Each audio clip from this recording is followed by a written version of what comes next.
let's admit that we were wrong somewhere. Here's where we were wrong. Keanu Neal, wrong. Missed it. People ask us all the time, you guys are cocky, you brag all the time. Missed on Keanu Neal back in 2016. Did we, though? But I want to explain why. Well, it's because we didn't do the proper dig into the database. So now my cop-out is that the answer was there the entire time. Mm-hmm. And it just took me till now to truly figure it out. At the time, Keanu Neal with a subpar PFF grade goes in the first round to the Atlanta Falcons. We think we threw a D on it back when we were grading the draft picks. And they used him as a pure strong safety. And the issue is that he had 750 snaps at free safety and graded at 53 at the University of Florida. But when he played strong safety, he was a 78 and an 80 grade in coverage. So the data was in there. Then when he lined up at strong safety, he's a pretty good player. He is.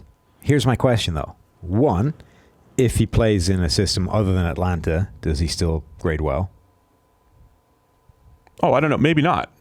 So that's part of it. So to what extent is he a product of that system? So so that's why it's more nuanced than you were right, you were wrong, and you probably shouldn't even slap player grades on it, which we don't anymore. And the other thing about that is draft grades, I should say. There has been a trend in recent years.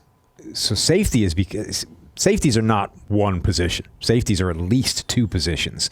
And this trend of shifting these guys, everyone's looking for Earl Thomas at free safety. Most people don't find Earl Thomas when they draft a safety, and then they move that guy to strong safety when he fails at free safety, and suddenly he's rejuvenated and he becomes a Pro Bowl caliber safety. My question then becomes, to what extent is that strong safety role within those systems idiot-proof to the point where almost anybody can look good doing it? You know, Johnathan Abram looked like a star when he got moved into the box as a strong safety. There is something to, and again, the data's been telling us this. When you have a guy that's unblocked versus needing to take on blocks, the results are just astronomically different. Right. And it sounds simple, right?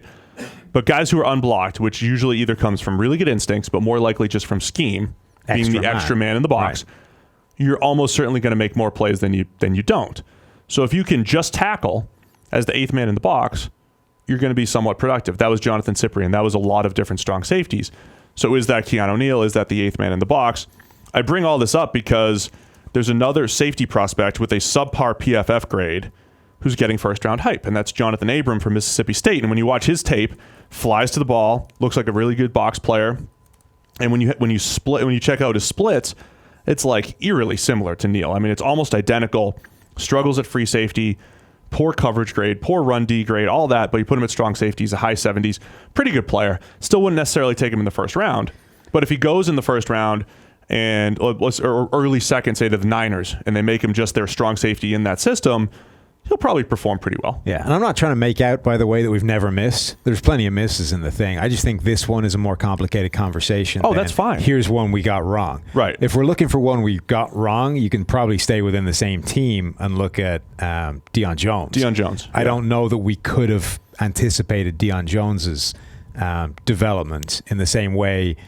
There were bits of the database where you could say, okay, on closer inspection, Keanu Neal could be a really productive player in this role. I don't know we ever would have found the Deion Jones thing, almost regardless of how much PFF data we poured through. I think that was one that completely surprised us. I know where I missed on Deion Jones. Well, you didn't factor in the Senior Bowl cover 3 crosser. You should. Yes. I mean, that's he made a pass breakup on a crossing route against cover 3. That's unheard of. Yeah. It's incredible.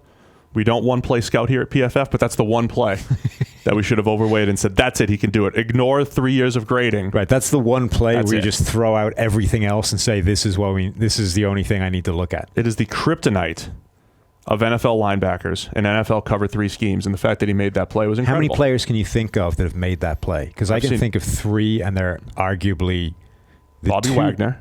4 then.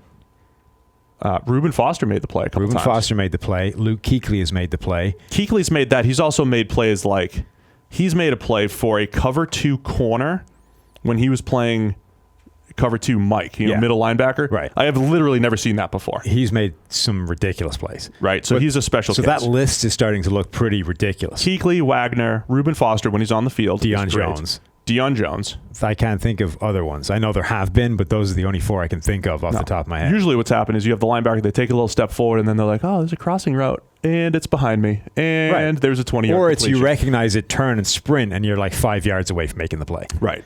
And the kryptonite to the cover 3 scheme. So that's where we missed on Deion Jones. So it's just an interesting discussion. Johnathan Abram compares very favorably to Keanu Neal from a data standpoint.